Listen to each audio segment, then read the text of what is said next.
자, 교재 이제 공인중개사 제도를 보겠습니다. 이 공인중개사 제도로 들어왔는데 이 공인중개사 제도에 대해서는요. 지금 우리 교재가 그 시험에 대한 제도가 있거든요. 이게 있고 다음에 공인중개사 정책심의위원회가 있어요. 이게 있고요. 그 다음에 그저 자격증, 양도, 대여, 사칭금지 이게 있고요. 그 다음 이제 실무 교육에 대한 부분이 지금 있거든요. 이렇게 해갖고 요 네 가지가 지금 현재 이렇게 우리 교재로 지금 편제가 되어 있는데 그 여기서 요 시험 제도와 양도 대여까지요. 여기서 하나입니다.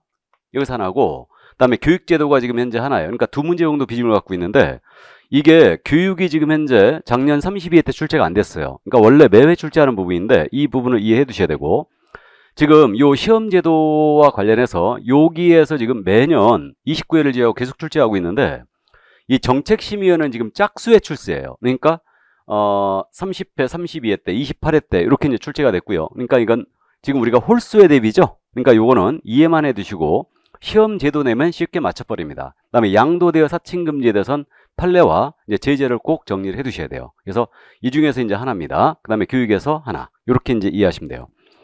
자, 그럼 먼저 나와 있는 게 지금 시험에 대한 부분이에요. 그래서 이제 법제 4조가 실려 있으니까 잠깐 읽어드립니다. 공인중개사가 되려는 자는 시도의사가 시행하는 공인중개사 시험에 합격해야 한다. 그러니까 원칙적인 시험 시행기관장이 시도의사예요. 이렇게 되고 다음에 2항 국토교통부 자원은 공인중개사 시험 수준의 균형 유지 등을 위하여 필요하다고 인정하는 때는 대통령령으로 정하는 바에 따라 직접 시험제를 출제하거나 시험을 시행할 수 있다 그랬어요. 그러니까 시험이 시도일로 시행되다 보면 수준이 서로 안 맞을 수 있죠. 그러니까 이때는 예외적으로 국토부장이 직접 시행할 수 있어요. 다음에 그 밖에 시험에 관한 필요한 사항은 대통령령으로 정한다 그랬어요. 자, 그래서 시험 시행 기관입니다. 시험 시행의 주체인데 원칙은 시도의사예요. 근데 이제 예외적으로 우리 국장이 직접 시험을 시행할 수 있는데 이때는 공인중개사 정책심의위원회가 있거든요. 여기 의결을 먼저 거쳐야 돼요. 그럼 이들이 직접 시험을 시행하는 게 아니지 않습니까? 지금 위탁 시행을 하고 있는데 위탁 시행체는 공인중개사협회, 그다음에 공기업, 토지공사죠. 그다음에 준정부기관은 산업인력공단이죠. 여기다 위탁 시행이 가능한데 현재 산업인력공단이 위탁 시행을 하고 있는 겁니다. 협회로 시험이 위탁되면 어려워진다고요? 쉬워진다고요? 대단히 어려워질 것이다. 그래서 기득권을 가진 분들이기 때문에 대단히 어려울 겁니다. 그러니까 업무를 이렇게 위탁했지 않습니까? 그럼 관보에 고시하게 돼 있죠. 여기까지. 그래서 요거 원칙이 시도의사라는 걸 기억해 둡니다. 이렇게 되는데 그래서 이자가 나중에 합격을 하면 자격증을 교부하는 거예요. 시도의사가. 이자가. 원칙적인 시험 시행기관장이 여기이기 때문에. 됐습니까? 이 정도 이해해 두시고요. 자, 그러면 이제 시험 시행의 주체, 기관을 봤고요. 응시 자격으로 들어갑니다. 이 응시 자격에 대한 부분은 지금 성별, 연령, 학력, 국적에 불문하고 능력이 닿으면 시험을 다 봐라 이 얘기예요. 그래갖고 지금 시험을 못 보는 자만 딱 2명이 정해져 있어요. 그래서 이 시험을 못 보는 자는 저 뒤에 있어요. 우리 교재. 그래서 그 뒤에 응시 결격이라고 지금 돼 있는데 거기 64쪽 있죠. 여기 결격사유라고 공인중개사 결격사유라고 돼 있죠. 64쪽에. 이자하고 그 다음에 다시 앞으로 가서 시험 부정이의자 61쪽 이거거든요. 그러니까 이제 먼저 들으세요. 그래서 이 응시 결격은 바로 2명입니다. 그러니까 시험을 볼 자격이 안 된다는 거죠. 그래서 공인중개사 자격이 취소되고 3년이 경과되지 않은 자와 시험 부정행위자로서 처분일로부터 5년이 경과되지 않는 자는 시험을 봐요. 그럼 이 2명을 제외하고는 성별, 연령, 학력, 국적의 불문 다 볼 수 있어요. 이게. 자, 그래서 우리 운전면허증 취소하면 1년간 시험 보죠. 근데 우리는 자격 취소하면 몇 년? 3년간 응시를 못 해버려요. 3년간. 다음에 시험 부정이자요. 얘는 컨닝하다 걸렸다. 그럼 5년간이나 무료 시험을 못 봅니다. 이렇게 돼요. 그럼 이 2명을 제외하고는 다 볼 수 있다는 얘기예요. 해서 미성년자입니다. 외국인입니다. 시험 다 볼 수 있죠. 다음에 파산자입니다. 시험 볼 수 있어요. 나아가서 전과 사실이 있다. 그러면 시험 볼 수 있다는 얘기입니다. 그러니까 이 2명을 제외하고는 다 볼 수 있다. 이게. 자, 그럼 여기서 지금 참고입니다. 참고인데 여기 자격을 취소했잖아요. 그러면 자격 취소권은 이제 자격증 교부 시도의사에 있어요. 그럼 서울시장한테 자격을 취소했다. 그럼 이분이 제주도 가서 시험 보면 안 되죠. 그러니까 자격을 취소하게 되면요, 동네방네 소문 다 냅니다. 5일이에요. 5일 내 국토부 장관에게 보고하고 다른 시도에 다 통보하게 돼 있어요. 왜 그러냐면요, 다른 데 가서 시험 볼까 봐. 그래서 5일, 우리 과목에 5일이 딱 2번 나오는데 2번 다 중요합니다. 그래서 나중에 다시 나와요, 이거. 그래서 자격을 취소했을 때만 5일 내 국장 보고 다른 시도에 통보해요. 자격 정지는 아닙니다. 이게 이 점을 주의하시고, 시험 부정이자 있죠. 이자의 시험은 무효 처리하는 게 맞겠죠? 무효 처리하고 동네방네 소문 다 내야 되죠? 딴 데 가서 시험 보면 안 되니까. 그러니까 시험 시행 기관장이 다른 시험 시행에게 지체 없이 그 사실을 다 통보해 줍니다. 그럼 이자는 5년간 응시자격을 정지시켜요. 여기까지. 그러니까 2명을 제외하고는 다 시험을 볼 수 있다. 이렇게 이해를 해 두시고요. 자, 그럼 이제 응시 결격자 먼저 다 살펴봤습니다. 봤고요. 이제 시험 제도로 본격적으로 보는데 교재 56조로 다시 돌아와요. 56조. 자, 그럼 이제 시험 제도에 대한 부분인데 시험의 방법이 나와 있습니다. 그러면 시험 방법은 원칙은 알고 있어야 되죠. 원칙은 구분시행, 1, 2차 구분시행이 원칙이에요. 그러니까 1차 시험을 보고 1차 합격자를 대상으로 2차 시험을 본다는 얘기입니다. 그러면 이렇게 구분시행할 때는요, 1차는 선택형, 2차는 논문형이 원칙이에요. 근데 1, 2차를 구분하되 동시에 시행할 수 있고요. 이때는 2차 시험도 1차 시험의 방법으로 치르게 돼 있어요. 그리고 지금까지요, 계속 32회 때까지 1, 2차를 같은 날에 봐왔죠. 이게. 그래가지고 2차 시험도 모두 선택형으로 본 거예요. 그럼 시험을 이렇게 같은 날에 볼 때는 1차 시험에 불합격했잖아요. 그럼 2차 시험은 무효 처리예요. 그렇기 때문에 불합격으로 하는 겁니다.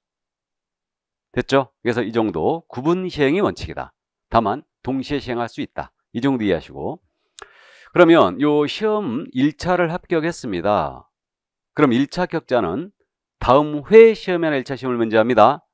그러니까 시험은 매년 1회 이상 시행하는데 1년에 2번 치를 수도 있거든요. 그러니까 다음 회 시험에 하나 1차 시험을 먼저 한다. 다음 회, 다음 연도 시험이 아니에요.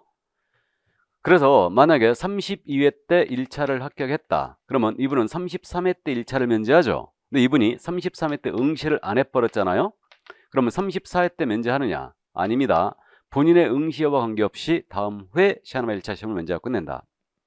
자, 그 다음 이제 시험 시기는 매년 1회 이상 시행함을 원칙으로 합니다. 다만 부득이한 사유가 있다면 공인인사정책심의위원회 의결을 거쳐 당해년도 시험을 치르지 않을 수도 있어요. 일단 의결을 거쳐서. 그럼 우리 1회 시험이 1985년도에 있었다고 그랬죠. 그럼 33회를 우리가 대비하고 있는데 2022년도 시험입니다. 그럼 얼른 계산해도 37년인데 지금 37회가 아니죠? 그래서 그 7, 8, 9회죠. 95, 97, 99는 2년에 한 번 치렀고요. 그때는 상대평가였습니다. 그래서 지금은 매년 1회 이상 시행하게 돼 있어요. 이렇게. 자, 그럼 이 정도 이제 이해를 해 두시고요. 넘어갈까요? 그 다음 이제 응시 원서란 시험 공고가 나와 있죠. 그래서 57쪽에 지금 요 시험 공고에 대한 사항은 지금 2번 나오죠. 그러니까 계략사항 공고가 있고 세부사항 공고가 있는데, 이걸 산업인력공단은 예정 공고, 다음에 세부 공고는 확정 공고라고 부르고 있는데, 계략사항 공고는 매년 2월 말까지 하게 돼 있어요. 그럼 이미 나왔다는 얘기죠. 그죠? 그래서 이때는 시험의 일시와 시험의 방법에 대해서 지금 현재 공고를 하는데, 우리가 알고 있죠. 시험 일시는 10월 29일 토요일 날이고요. 그다음에 시험 방법은 1, 2차를 동시에 시행하는 걸로 이렇게 현재 공고가 됐어요. 이게. 그럼 세부 공고는 다시 한번 하는데, 이건 시험 시행 전 90일이라는 걸 기억해야 돼요. 시험 시행 전 90일까지 하겠다. 우리 과목의 유일한 90일. 요 정도 이해하시고, 어디다 하냐면 일간신문, 관보, 방송 중 하나 이상의 공고하고요. 그 우리 산업인력공단 홈페이지 있죠. 여기는 공고를 반드시 해놓게 돼 있습니다. 이렇게. 자, 그럼 시험 공고 이 정도 이해하시고, 그러면 우리가 그 세부 공고가 7월 25일경에 나오거든요. 그럼 이제 8월 8일이죠, 올해는. 그래서 8월 8일서부터 5일간 이제 응시원서를 접수합니다. 그러면 응시원서 접수할 때 응시 수료 내거든요. 그러니까 응시 수료는 원칙적으로 시도지사가 원칙적인 시험 시행에 했던 지방자치단체 조례가 정하는 수료인데, 시험을 지금처럼 위탁 시행하면요, 위탁 받은 자가 정하는 수료예요. 그다음에 국토부 장관이 시행할 때는 국토부 장관이 정하는 수료입니다. 이렇게 돼 있고, 이게 반환 규정이 있다는 거죠. 응시설 철회하면 반환 규정이 있습니다. 그래서 접수 기간 있잖아요. 5일간 지금 인터넷 접수하는데 5일 접수 기간 내 접수를 취소했다. 그럼 전액 다 환불해요. 그 다음에 접수 기간 마감됐잖아요. 그 다음 날서부터 일주일이에요. 7일 내 접수를 취소하면 이때는 60% 돌려줘요. 근데 그 다음 날부터 시험 보기 10일 전이잖아요. 10일 전까지 접수를 취소하면 이때는 50% 돌려받습니다. 근데 만약에 시험장에 안 갔다 그러면 안 돌려줍니다. 그러니까 우리가 10월 29일 날 시험이니까 10월 19일 날 밤 12시까지 접수를 취소하면 50%는 돌려받아요. 이게 그래서 이렇게 돼 있다는 거 이해해 두시고, 다만 여기 응시로 반환 규정이 있잖아요. 이거 출제하면요, 여러분들 수험표 보시면 이거 써 있어요. 반환 규정이 참고해 두시고. 자, 그럼 이제 넘어갑니다. 뭐 응시원서 샘플이 지금 그 서식이 나와 있고요. 한 장을 더 넘기면 이제 시험의 출제 및 채점이 나옵니다. 60페이지. 그럼 이 출제위원에 대한 부분인데 시험 문제를 출제하고 선정하고 검토하고 채점을 담당할 자가 출제위원이에요. 그래서 그러면 출제위원이 시험 문제 유출 등으로 신뢰도를 심히 저하시켰잖아요. 그럼 이 출제는 위촉 금지하죠. 그래서 이 자는 이제 모두 명단을 통보하게 돼 있어요. 소속 기관장한테 다 통보하는데 이 자는 명단 통보가 된 날로부터 5년간 위촉을 금지합니다. 그래서 국장 시도에서는 이 자를 5년간 위촉해서는 안 됩니다. 5년 또 나왔죠? 부정이자 5년, 출제위원 위촉 금지 5년입니다. 물론 시험 문제 유출로다가 만약에 신뢰도를 저하시켰다, 형법상 위기에 의한 공무집행 방해죄로도 처벌됩니다. 저는 출제위원으로 갈 수 있다고요, 없다고요? 없다겠죠? 학원 강의 경력이 있는 사람은 제가 들어갈 수 있다면 굉장히 유리하잖아요. 여러분들이 제 스타일을 아실 테니까. 그래서 저는 갈 수가 없습니다. 자, 그렇게 돼 있고요. 그 다음에 이제 합격자 결정망은 잘 아시는데 요거 한 가지만 짚고 가죠. 지금 절대평가 아닙니까? 과락 없이 이제 1, 2차 공이 이제 60점 이상을 득점한 합격인데, 만약에 상대평가를 한다. 상대평가가 슬슬 흘러나오고 있는데, 올해 예를 들어서 10,000명을 뽑겠다. 이렇게 공고하면 이게 상대평가예요. 그럼 상대평가 할 때는 합격자 결정을 어떻게 하냐면요. 1차 시험 있죠. 1차 시험은 무조건 평균 60점 이상 득점해야 돼요. 과락 없이. 그러니까 이 얘기네요. 상대평가를 하더라도 1차 시험은 언제나 절대평가예요. 2차 시험에 있어서만 매 과목 40점 이상 득점자 중에서 고득점자 순으로 10,000명에 달할 때까지 합격자를 결정합니다. 이게 상대평가예요. 이게. 자, 그래서 이 정도 이해하시고, 그럼 상대평가 하기 전에 빨리 합격해버려야 되죠? 자, 그럼 넘어가십니다. 이제 자격증 교부인데요. 이 자격증 교부를 제일 잘 물어봐요, 시험제도에서는. 그래서 그 자격증 교부는 시도의사가 한다고 그랬어요. 그래서 내 주민등록증 하나의 시도의사가 교부하는데 합격자 공고가 나왔잖아요. 그러면 그때부터 한 달이에요. 우리 공인인사법 쪽에서 한 달 딱 2번이거든요. 빨리 줘야 되는 거 한 달이에요. 자격증 교부 한 달이고, 그 다음에 그 포상금 지급 있죠. 이것도 한 달이에요. 그래서 합격자 공고 하나부터 한 달이다. 그럼 여러분들은 합격자 공고가 언제 나오냐면 11월 30일이에요. 그러니까 10월 29일 날 시험을 보고 합격자 공고는 11월 30일 날 하겠대요. 이거. 그럼 이때부터 한 달 내 자격증 주게 돼 있습니다. 이게. 자, 이 정도고요. 뭐 서울시든 뭐 경기도든 뭐 충청북도든 전부 다 이제 시군구로 뿌려지고 있죠. 그래갖고 12월 한 초순 정도 되면은 자격증이 내가 살고 있는 그 구청 또는 군에 와 있을 겁니다. 이게. 자, 그렇게 돼 있고요. 그 다음에 이제 그 옆에 자격증 지금 63쪽에 자격증이 지금 나와 있죠. 그 사진 붙인 란이 있습니다. 그래서 이렇게 돼 있고요. 요 자격증에 붙는 사진 있죠. 여러분들이 응시원서 낼 때 냈던 사진 있죠. 그게 붙어 나와요. 그러니까 응시원서 내실 때 사진 이쁘게 찍어내야 됩니다. 이게. 그렇게 되고요. 그럼 이 자격증 교부할 때 있잖아요. 자격증 교부대장이 있어요. 그러니까 자격증 교부대장이 있는데, 이 자격증 교부대장은 특별히 불가능한 사유가 없다면 전자관리하게 돼 있어요. 그래갖고 지금 현재 온라인화 돼 있거든요. 그래갖고 만약에 제가 시험을 보겠다고 원서 접수하잖아요. 그럼 거절 떠요. 이미 합격자입니다. 떠버립니다. 저는 합격했겠죠? 자격증이 있어 보이죠? 그래서 요즘 이렇게 전자관리 돼 있기 때문에 그래요. 그래서 이제 이미 합격하신 분들은 시험을 못 봅니다. 거부떠요. 예전엔 근데 이게 안 돼 있어가지고 시험을 막 2번 합격하신 분도 있어요. 이게. 자, 이렇게 돼 있고요. 그래서 자격증 교부대장 기재하고 이제 교부를 해주고요. 그럼 자격증을 분실했어요? 훼손했어요? 그럼 재교부 신청할 수 있겠죠? 이때는 시청 가셔야 됩니다. 아니면 도청 가셔야 돼요. 그때는 재교부 신청할 때는 물론 수수료 내야 되죠. 자, 그럼 그 정도 이해해 두시고 넘깁니다. 공인인사 결격 사유로 말씀드렸어요. 응시 자격에 대한 부분이라고. 자, 이제 자격증 대여 등의 금지를 보겠습니다. 이건 제재를 위주로 기억해 주시는데요. 자격에 대한 권리를 넘기는 거, 그 다음에 빌려주는 거 다 안 되겠죠?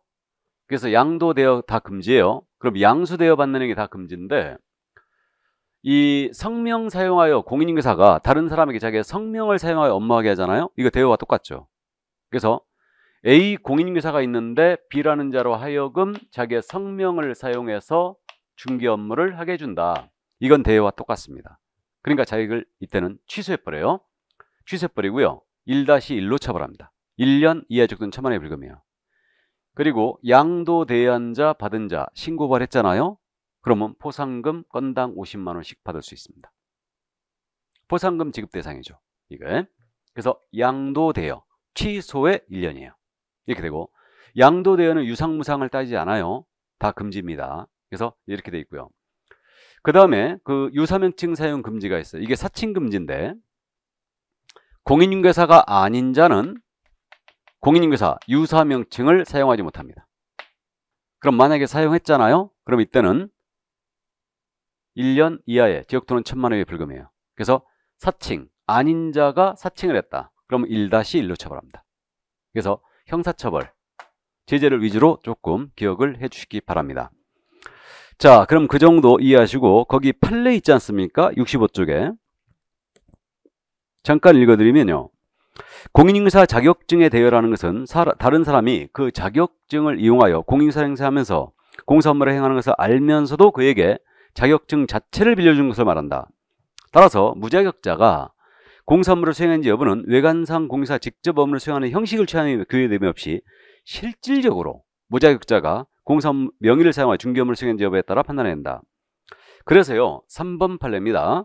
공인인사가 비록 스스로 몇 건의 중개 업무를 직접 수행한 바 있다 하더라도 적어도 무자격자가 성사시킨 거래에 관해서는 무자격자가 거래를 성사시켜 작성한 계약서에 자신의 인감을 날인해 주는 방법으로 자신이 직접 공사 업무를 수행하는 형식만 갖추었을 뿐. 자, 밑줄이에요.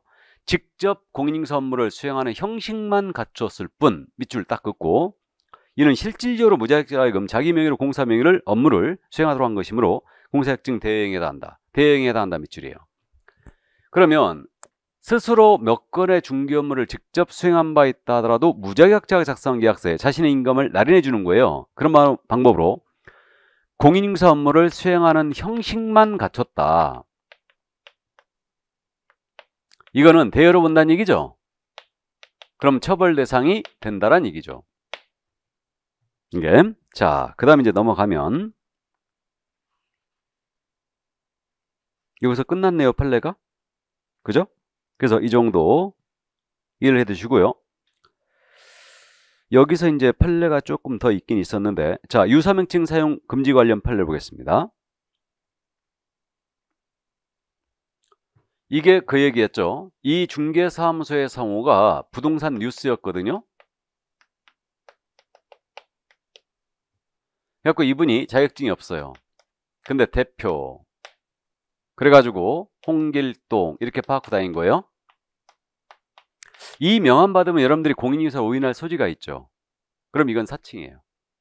그래서 부동산 뉴스 대표 사건, 사칭으로 처벌한 사건입니다. 기억해 두시고요. 일단. 자, 그럼 이제 그 정도 이해를 해 두시기 바랍니다. 이 정도 이해해 두시고, 그러면 이제 공인인사 정책심의위원회를 보겠습니다. 67쪽에. 문제는 여러분들이 풀어보시고요. 자, 67쪽 공인인사 정책심의위원회. 이거는 이제 시험 등에 관한 사항을 심의 의결하기 위해서 국토교통부에 공사정책심의를 둘 수 있다로 되어 있는데, 이건 바로 들어갑니다. 교재 68쪽에. 그럼 그 심의위원회 구성이 지금 나와 있는데, 시험 등 공인중개사 업무 등에 관한 사항을 심의 의결하게 해요. 국토교통부에 공인중개사 정책 심의를 둘 수 있다예요. 둔다가 아닙니다. 그러니까 이명박 대통령실에 둘 수 있다라 바꿔버렸죠. 원래 둔다 했는데 이게. 그래서 어디다가요? 국토부에다가 둘 수 있다. 임의기관이에요. 그럼 구성은 일단 위원회니까 위원장과 위원으로 구성이 될 거예요. 그럼 위원장은 누가 하냐면요. 국토교통부제 1차관이 당연직으로 합니다. 국토교통부는요. 차관이 2명 있어요. 그래갖고 1차관이 당연직으로 정책심의회 이거 위원장을 합니다. 그럼 부위원장 제도가 없기 때문에 위원장이 직무를 수행할 수 없잖아요. 그러면 이 위원장이 지명한 위원이죠. 지명한 위원이 직무를 대행합니다. 이렇게 돼 있어요. 그 다음에 이제 위원들은 국토교통부 장관이 임명 위촉해요. 그러니까 국토부에 설치해놓고 국장이 위원들을 임명 위촉한다. 국장이 이렇게 임명 위촉하는데 위원장 1명을 위원은 당연히 포함해요. 1명을 포함하여 7명 이상 11명 이내로 구성한다. 그 나중에 공인중개사 이거 공제사업 운영위원회를 공부하거든요. 공제사업 운영위원회는 위원회 수가 19명 이내로 구성하게 돼 있어요. 그럼 여기 먼저 나왔죠? 그러니까 이걸 18로 기억하세요. 7명 이상 11명 이내. 당연히 위원 수는 위원장 1명 포함이에요. 그래서 7명 이상 11명 이내를 구성하고 그 다음에 이제 위원은 누구 중에서 위촉되냐면요. 부동산 금융 관련 분야 학식과 경험이 풍부한 자 중에서 위촉됩니다. 그래가지고 그 위원에 대해서는 별로 제가 이거는 암기하라는 얘기 안 합니다. 누가 위원이 될 수 있느냐. 이건 이제 문제 푸는 요령이 있어요. 그러니까 이제 암기하지 말고요. 이해만 그냥 해두는데 뭐 부교수 이상의 직이 있는 자든가 국토부 소속 4급 이상 공무원이라든가 일반직 공무원 중에서 지명하는 사람이 1명 들어가요. 다음 부교수 이상의 직이 있는 자, 또 뭐 변호사, 그다음에 공인회계사 이들 중에서 이제 또 위촉을 하고요. 그 밖에 뭐 한국소비자원의 임직원으로 재직 중인 자 이런 자들 중에서 이제 위촉을 국토부 장관이 합니다. 그럼 위원들은요. 그 위원은 공무원인 위원을 제외하고 임기를 2년으로 합니다. 2년 이렇게 돼 있고요. 만약에 보궐이 됐어요. 그러니까 위원이 사망을 했다, 그만뒀다. 그러면 새로 선임된 위원은 전임자의 자녀 기간을 임기가 합니다. 이렇게 돼 있고. 그 다음에 이제 위원회 제척 기피 회피가 있는데 그 위원회 제척 기피 회피 위원이 제척 사유에 걸렸다. 그럼 제척 사유라는 게 뭐냐면요. 안건에 위원이 관련돼 있는 거예요. 안건에. 그럼 안건에 관련돼 있다는 얘기는 안건 당사자와 배우자 관계가 있다든가 친족 관계가 있다든가 안건에 대한 자문을 한 적이 있었다. 위원이. 뭐 감정, 대리, 상담을 한 적이 있다. 그럼 전부 다 관련자죠. 그러면 스스로 이거 그 안건심에 참여하면 안 돼요. 이걸 제척사유라고 그러고 제척사유에 해당되는 위원은 스스로 그 안건심에 회피해 줘야 돼요. 그럼 회피를 안 했잖아요. 제척사유에 해당되는데 그러면 국토부 장관이 해촉할 수 있어요. 국토부 장관 해촉도 할 수 있다. 자른다는 얘기죠. 그 다음에 당사자는 기피 신청할 수 있어요. 저 위원 빼주세요 하고. 그러면 기피 여부를 여기 위원회에서 이제 결정을 합니다. 그래서 제척사유 이런 거 있다는 거 이해를 해주시고 그 다음에 이제 요 간사를 위원장이 1명 국토부 소속 공무원 중에서 지명을 합니다. 간사를 1명. 그래서 이렇게 돼 있어요. 이게 바로 이제 구성입니다. 요 정도 이해하시고 그러면 정책심의에서 어떤 사항을 심의 의결하는데 일단은 시험에 대한 사항이라고 이해하세요. 그래서 시험과 이제 중개업무에 관한 사항을 여기서 심의 의결하는데 일단 운영에 대한 부분이 먼저 나와 있으니까 교재 순서대로 갑니다. 그냥. 그러면 당연히 위원회니까 재적위원 과반수의 출석으로 개의하고 출석위원회 과반수의 찬성으로 의결하겠죠. 이렇게 되고 위원회니까. 그다음 위원장이 위원회를 소집하잖아요. 그럼 7일 전까지 위원들에게 통지하게 돼 있어요. 7일 전이다. 7일 기억하시고 다만 긴급사유가 때는 전날까지만 해주면 돼요. 이렇게 되고 그 다음에 이제 운영에 필요한 사항은 여기 위원회 의결을 거쳐서 위원장이 직접 정합니다. 그리고 여기 위원들한테는 여비와 수당을 지급할 수 있어요. 물론 공무원인 위원은 지외죠. 이걸 거마비라고 그러죠. 거마비. 여비, 거마비. 이렇게.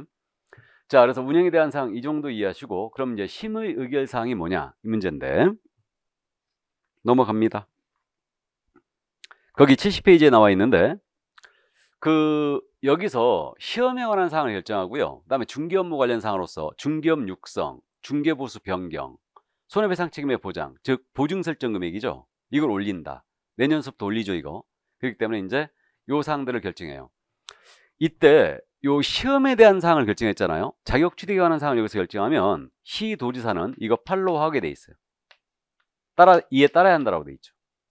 요 사항만. 그러니까 시험에 대한 사항은 시도지사가 팔로우해야 된다. 요 규정이 있어요. 이렇게 돼 있고요. 참고인데요. 기타 심의 의결 사항이 뭐가 있느냐. 이거 이미 다 언급이 됐는데 지금 우리 국토부 장관이 직접 시험을 시행하잖아요. 그럼 여기 의결을 거쳐야 돼요. 또 시험은 매년 1회 이상 시행한다고 그랬죠. 근데 당해년도 시험을 시행하지 않는다. 그럼 여기 의결을 먼저 거쳐야 돼요. 이렇게 돼 있고 상대평가하잖아요. 그럼 여기 의결을 거쳐야 돼요. 최소 선발비를 공고한다. 그럼 여기 의결을 거쳐야 됩니다. 이렇게 돼 있고요. 그 다음에 만약에 위원회에서 기피 신청 들어갔잖아요. 그럼 기피 수용 여부. 이것도 여기서 결정합니다. 의결로. 이런 사항들이 더 심의 의결 사항이에요. 참고해 두세요. 이 정도.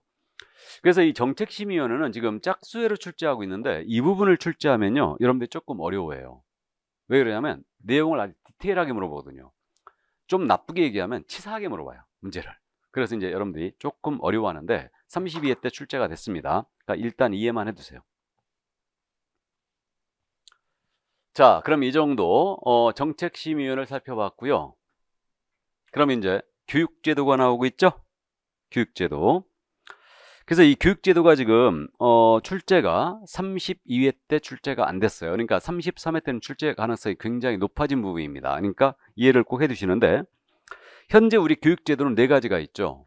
실무교육, 직무교육, 연수교육, 사고예방교육 4가지가 있습니다. 그러니까 누가 어떤 교육을 받아야 되는가 이걸 주의해야 돼요. 이게. 자, 그러면 이제 요거 교육은 기본적으로 시도의사의 권한이거든요. 그렇기 때문에 교육 수준의 균형 유지를 위해서 우리 국토부 장관이 교육팀을 마련하여 시행할 수 있어요. 그래서 현재 교육팀이 마련돼 있습니다. 그래서 교육팀에 들어갈 내용이 있거든요. 그러면 교육팀에는 당연히 생각을 해보면 교육 과목, 교육의 목적, 교육 대상 이런 게 들어가겠죠. 또 강사의 자격이라든가 수강료도 들어가는 거예요. 이게 교육팀에. 그러니까 이게 좀 특이합니다. 그래서 이런 내용이 지금 교육팀에 포함이 되게 돼 있습니다. 현재 포함되어 있고요. 이게. 자, 그러면 이 정도 이해해 두시고요. 자, 먼저 이제 실무교육이에요.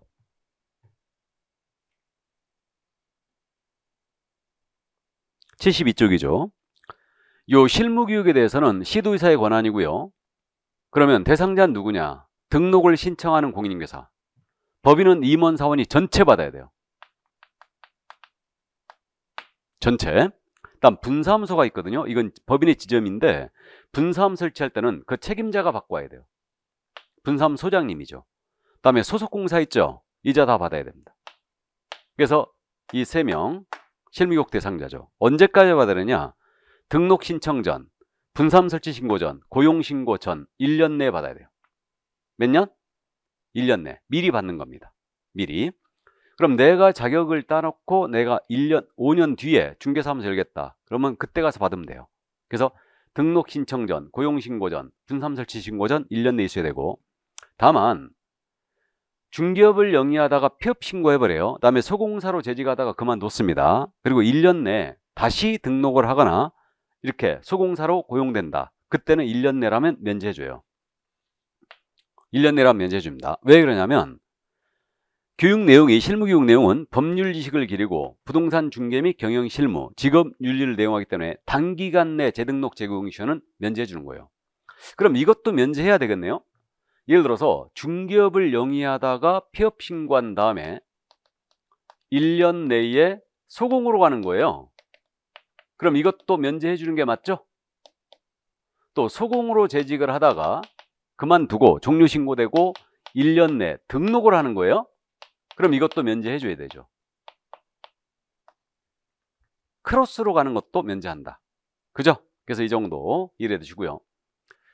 자, 그러면 실무교육 시간은 어떻게 되느냐? 실무교육 시간은 현재 28시간 이상 32시간이에요. 그래서 현재 지금 코로나 때문에 집합교육을 거의 안 하고 있는데 4일이죠. 7시간씩 4일 집합교육을 받았었죠.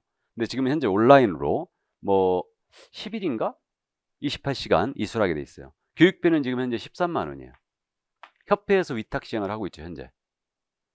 다음 부동산 관련 개설된 대학에서도 하고 있습니다. 그러니까 이거 13만 원입니다, 현재. 자, 이게 실무교육이었어요. 그래서 이제 소공, 등록 신청자, 법인행위는 임원사원, 분담 책임자가 받아야 된다. 이 점 이해해 두시고, 시도지사가 실시하는 실무교육을 받는 겁니다. 자, 그러면 넘어갑니다. 직무교육이에요.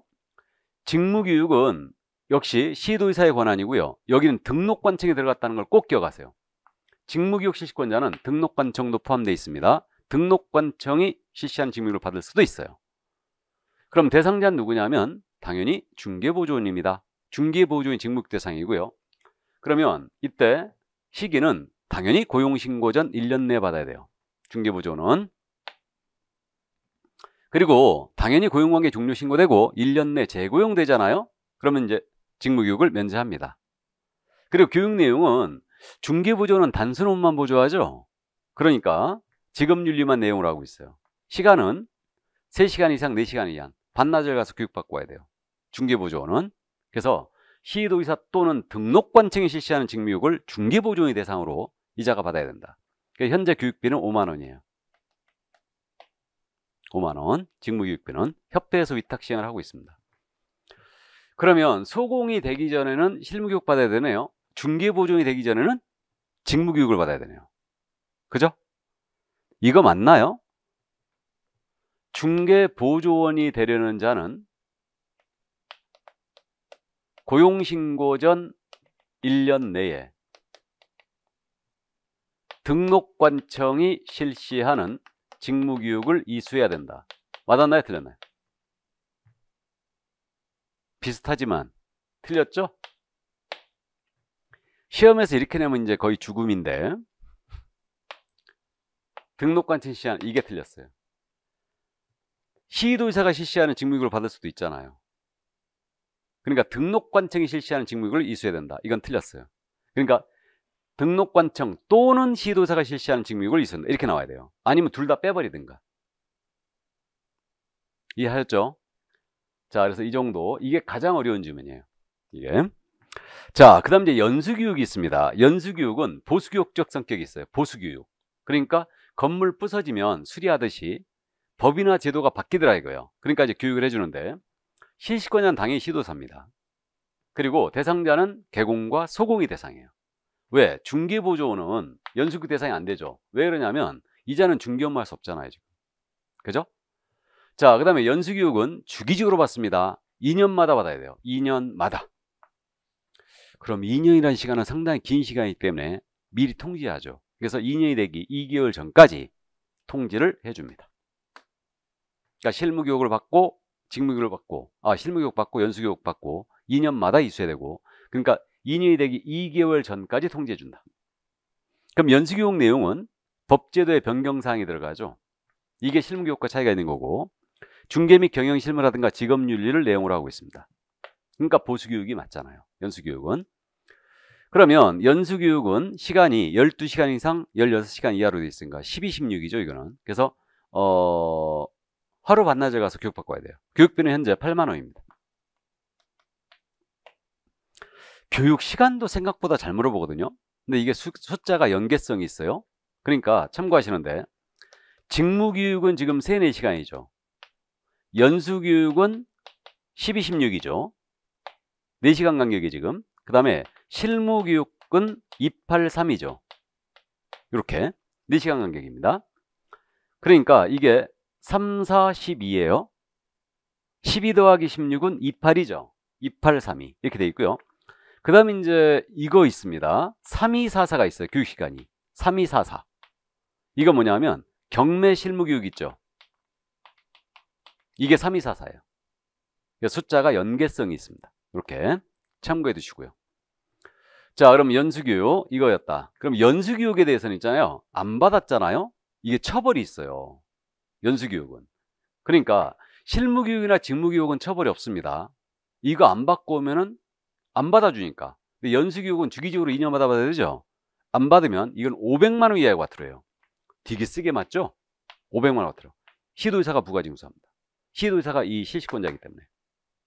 그러니까 연수기금 안 받으면 500만 원 이하가 들어옵니다. 이 정도.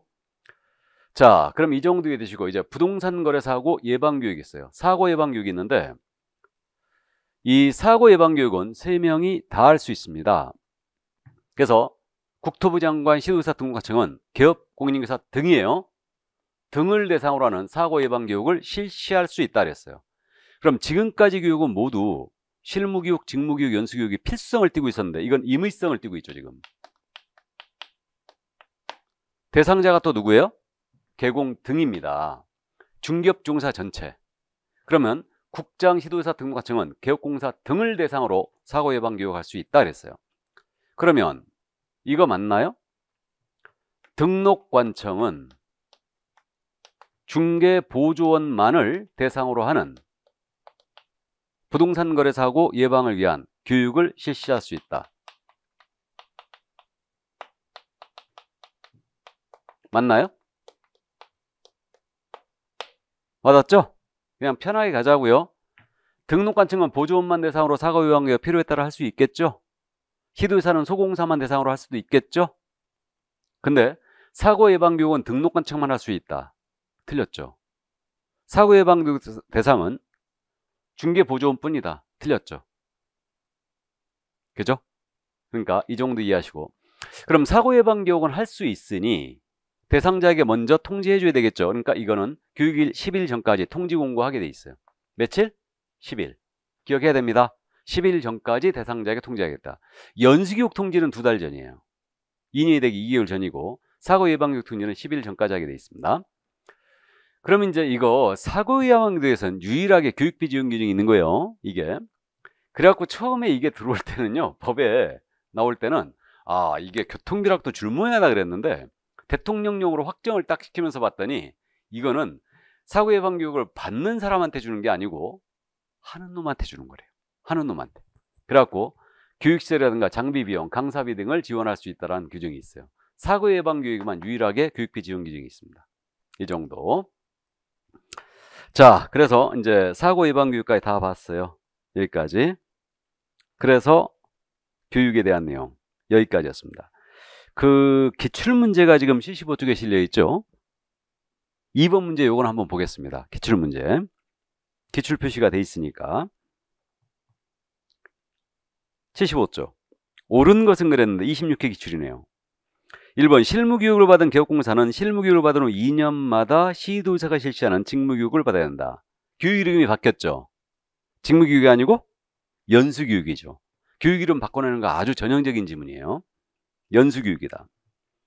다음 2번 분사무소의 책임자가 되고자 하는 공인인사는 고용신고 전 1년 내 시도의사가 실시하는 연수교육을 받아야 한다. 연수교육이 아니고 실무교육 받아야 되죠. 교육 이름 바꿔낸 지문이고. 3번 고용관계 종료신고 1년 내 다시 중개보조원으로 고용신고 대상이 된 자는 시도의사 또는 등록관청이 실시한 직무교육을 받지 않아도 된다. 맞았네요. 시도의사 또는 등록관청이 실시한 직무교육을 안 받아도 되죠. 1년 내라면. 그게 3번 정답이고요. 4번 실무교육은 28시간 이상 32시간 이하, 연수교육은 3시간 이상 4시간이라 한다. 연수교육은 12, 16이죠? 그래 틀렸고 직무교육이 3, 4시간이죠. 다음에 5번 질문. 국토교통부 장관이 마련하셔야 하는 교육침에는 교육대상, 교육과목 및 교육시간 등이 포함되어야 되지만 수강료는 그러하지 않는다. 수강료도 포함되어야 한다고 그랬죠? 그래갖고 수강료 다 정해져 있습니다. 여기까지. 그래서 정답은 3번이었어요. 자, 그래서 오늘은 여기까지 합니다. 그래서 지금 교육제도까지 다 봤고요.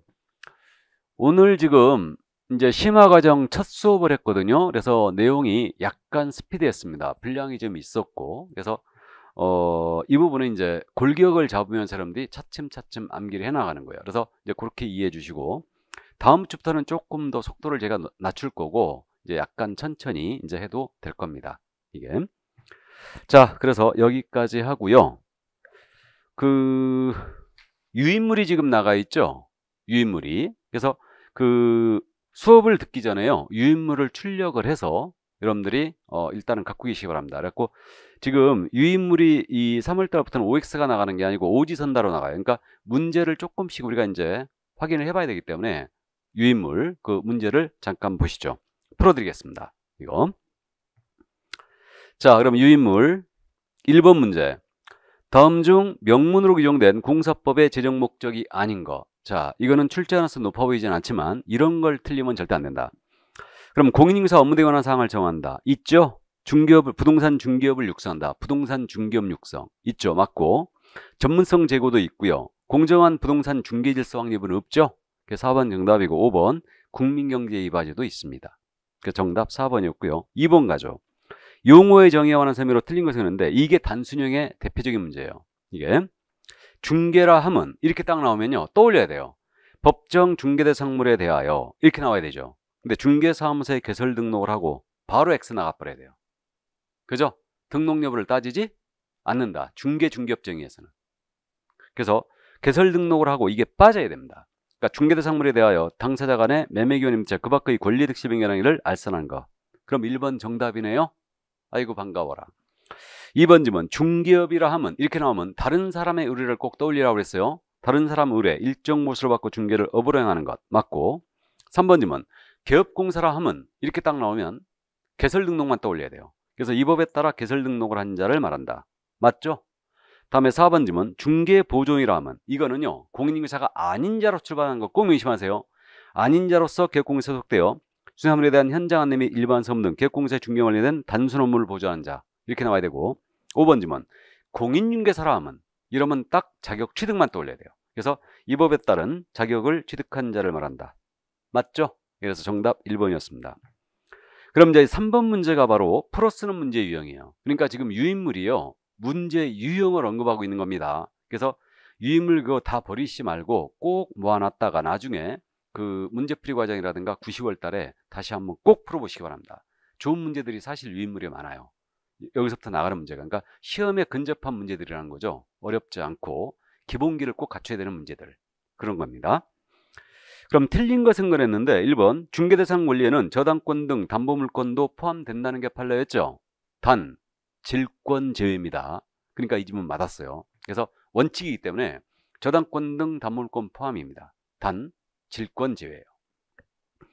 2번 질문. 중개행위란 개업공사가 거래의 쌍방 당사자로부터 의뢰받은 경우뿐만 아니고 일방 당사자 의뢰 중개사물을 알선한 경우도 포함한다고 그랬죠. 그럼 맞고. 3번 질문. 경매나 공매는 중개행위가 개입될 여지가 없죠. 경공매는 중개 개입 여지가 없죠. 그게 중개할 수 없어요. 그러나 경매 개시결정 등기가 된 아파트는 중개할 수 있어요. 물론 사고 나겠죠. 그러면 그래서 중개사물이 되는 건 맞습니다. 그럼 맞고요. 4번 공사약증을 대여받은 자가 임대차 중개를 의뢰한 자와 직접 거래 당사자로서 임대차 결체를 한 것도 중개행위에 해당한다. 자, 직접 거래의 당사자로서 임대차 계약 체결 밑줄 쫙 긋고 중개행위에 해당한다. 밑줄 긋고 X 나와버려야 돼요. 이 판례는 지금 우리 교재가 손해배상 쪽에 있어요. 이 판례가. 여기서 미리 한번 소개합니다. 이게 무슨 사건이었냐면 이거였어요. A의 중개사무소인데 갑이 사장님이셔요. 그러니까 A로 하여금 자격증 걸게 하고 본인이 업무하고 있다는 얘기죠. 근데 A가 이 사무소에 출근을 안 했어요. 자격증 거신 분이. 그럼 이건 똑 떨어지는 대여예요. 그래가지고 이분이 자격증 대여, 등록증 대여를 받아 사무소를 운영합니다. A가 출근 안 했으니까. 어느 날 을이 이 사무소를 찾아온 거예요. 오피스텔을 세를 얻고자 했거든요. 근데 이 오피스텔이 전 소유자가 갑이었어요. 그러니까 옛날 등기상 증명서를 제시한 거죠. 그래가지고 내가 소유자가 맞다. 그래갖고 이 오피스텔에 임대차 계약을 합니다. 그러면서 임대차 계약서, 확인설명서 다 교부됐어요. 그래갖고 임대차 계약서 그럼 이렇게 돼 있을 거 아니에요? 임대인 갑, 서명 또는 날인, 임차인 을, 서명 또는 날인, 알선 개업공사 A, 서명 및 날인 이렇게 했죠. 그래갖고 설명서 교부됐어요. 그래갖고 이 을로부터 갑이 3천만 원 받아가지고 인마이 포켓 해버린 거예요. 이거 추접스럽게 3천이 뭡니까? 3억도 아니고 30억도 아니고 3천. 임차인들 등치는 개공은 진짜 나쁜 사람입니다. 이거는 그 임차인들의 이 전체 재산을 다 날려버린 거예요. 그래갖고 이 을이 이제 3천만 원 사기당했잖아요. 그래가지고 A가 공제에 가입돼 있어서 보증. 그래갖고 공제에다 지급 청구를 한 사건이었어요. 이게 대법원까지 갔거든요. 대법원에서 을이 패소했어요. 졌습니다. 왜 패소했냐면 중개라는 것은 3자 간의 거래를 3자적 입장에서 당사자의 거래를 3자적 입장에서 중개하는 거다. 근데 지금 요 사건을 보건대 대여받아 운영하고 있죠. 그럼 이 도장을 A가 찍은 것처럼 돼 있지만 실질적으로 도장 누가 찍었어요? 출근 안 했죠. 그러니까 갑이 찍은 거죠. 그러니까 결국은 이건 중개로 볼 수 없다. 중개라는 것은 3자적 입장 당사자의 거래를 도와줘야 되는데 직접 당사자로서 했으니 이건 중개로 볼 수 없으므로 공제금 지급할 필요가 없다라고 나간 거예요. 중개 행위해야지 공제금이 나가거든요. 이해되세요? 웬만하면 을이 승소했을 것 같은데 아주 특이한 판례였습니다. 그러니까 이해해 두세요. 그래서 4번 질문 틀렸습니다. 이건 중개 행위로 볼 수 없다고 그랬어요. 나중에 우리 교재는 손해배상 쪽에 있을 거예요. 이 판례가. 자, 그래서 4번 정답이었고요. 5번 질문. 소속공사에는 개업공사인 법인의 사원 또는 임원으로서 공인사인자가 포함한다. 이게 최신 경향이에요. 소공사에는 법인의 임원 또는 사원으로서 공인인계사인자, 임원 사원의 밑줄이고 공인인계사 밑줄 그으면 포함되고 있죠. 이해해 두셔야 되죠. 맞았습니다. 그러니까 정답 4번이었습니다. 이 사건에서 말이에요. 그럼 을은 A한테 지급 청구하면 돼요. 명의 대여자의 책임이 있어. 이자는. 이자는 도망갔을 테니까. 그죠? 자, 그러면 이제 넘어갑니다. 4번 문제. 공사법령상 중개에 관한 혐의로 틀린 것은, 자, 1번 질문. 중개사물에 대한 중개를 하고 보수를 받기로 약속 요구한 행위는 중개업이 될 수 없다. 약속 요구는 안 된다고 그랬죠. 중개업 아니라고 그랬어요. 이거는. 그럼 맞고요. 2번. 중개행위가 부동산 컨설팅의 부수하에 이루어진 경우라도 중개업에 해당될 수 있다. 부수적으로 하더라도 중개업이 될 수 있다고 그랬죠. 컨설팅의 부수하여. 역시 판례이터로서 잘 내는 지문이고요. 3번. 우연한 기회에 건물 전세계약의 알선을 1회 정도 한 경우 우연한 기회에 밑줄 긋고요. 중개업에 해당하지 않는다. 밑줄 긋으면 맞았죠. 이건 중개업 아니었죠. 4번 질문. 금전 소비대체 알선의 부수하에 일정한 보수를 받고 저당권 설정하는 행위 알선을 업으로 한 경우 중개업에 해당한다. 이것도 맞죠. 부수적으로 저당권 설정의 알선업은 중개업이다. 역시 판례이터도였어요. 다음 5번 질문. 상가 건물의 분양대행업은 중개업에 해당한다. 분양대행은 알선이 아니죠. 그러니까 중개업이 아닙니다. 그래 5번 정답이에요. 틀렸습니다. 자, 그러면 이제 5번 문제 갑니다. 이제 중개사물 문제예요. 그러니까 중개사물 문제도 이렇게 박스형 문제가 있고요. 6번 문제는 풀어쓰는 문제 유형이죠. 두 가지 유형이 있다는 걸 얘기하고 있는 거예요. 이것도. 그러면 중개사물에 해당하는 것은 모두 몇 개인가 그랬는데 OX로 가볼까요? 광업권 X죠. 무허건물 O. 토지거래 허가구역의 토지 공법상 제한이 붙어있어도 되는 거죠. O. 선박 X. 다음에 가식의 수목. 수목은 명인 방법이 돼 있거나 등기가 돼 있어야 돼요. 그래야 되는 겁니다. 가식, 임시가짜의 심일식자니까 안 되는 겁니다. X. 그 다음에 대토권. 역시 X죠. 그럼 몇 개? 2개. 다행히 2번에 2개가 있네요. 2번에 3개 이뤄놓으면요. 옮겨 적을 때 주의해야 됩니다. 자, 그래서 정답은 2번이었고요. 그러면 6번 가죠. 이제 풀어쓰는 문제 유형. 옳지 않은 것은 그랬는데 소유권 보존 등기가 된 수목의 집단은 중개사물이다. 이게 임목이죠. 맞고. 2번 공장재단에 속한 건물은 공장재단과 분리하여 처분할 수 없다. 처분할 수 있다 그랬으니까 틀렸죠? 예, 그래서 2번 정답 됐어요. 처분할 수 없습니다. 분리하여 처분은 안 돼요. 3번 분양계약이 체결되어 동호수가 지정된 아파트 분양권은 중개사물이 될 수 있죠? 맞고. 4번 쉽게 해체될 수 있는 세차장 구조물은 중개사 대상물이 될 수 없다. 맞죠?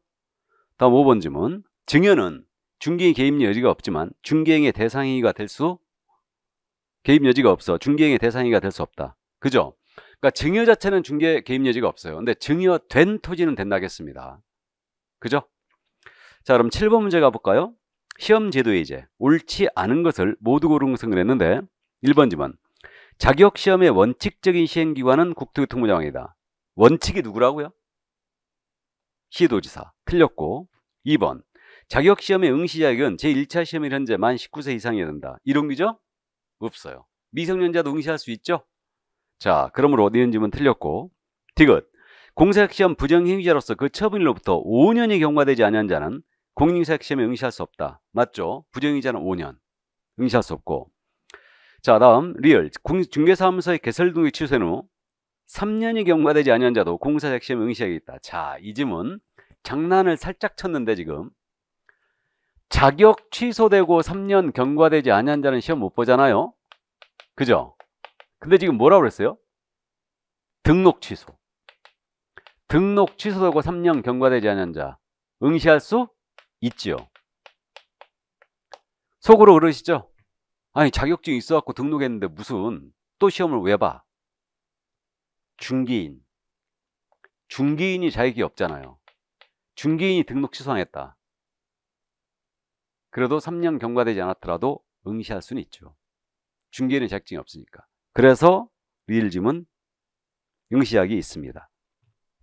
맞았어요. 그럼 지금 틀린 거라고 그랬죠.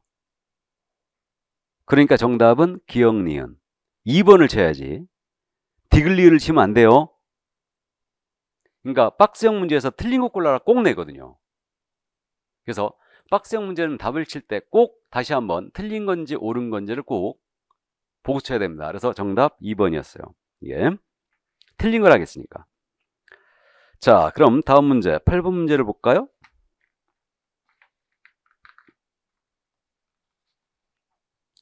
공인인사 교육에 관한 이제 법령상 교육에 관한 셈으로 틀린 것은 1번 소속공사는 고용신고 전 1년 내 실시하는 실무교육을 수행한다. 맞아요. 2번 질문 개업공사 및 소속공사는 실무교육을 받은 후 3년마다 연수교육을 받아야 한다. 3년이 아니고 2년마다 받아야 되죠. 기본 지문이고요. 그러니까 2번 정답 됐고요. 3번 중개보조는 고용신고 전 1년 내 시도의사 또는 등록관청에 실시하는 맞았죠? 직무교육을 받아야 한다. 직무교육 맞고. 4번 소속공사로서 고용관계 종료 신고 1년 내 중개사무소에 개설록을 신청하려는 자는 실무교육을 다시 받을 필요가 없죠. 맞고. 5번 질문 중개사무소 개설록을 신청하는 법인의 임원사원은 실무교육을 이수해야 되죠. 법인의 경우 임원사원 전체가 실무교육 받아야 됩니다. 여기까지. 자, 고생 많으셨고요. 저는 다음 시간에 건강한 모습을 뵙겠습니다. 수고하셨습니다.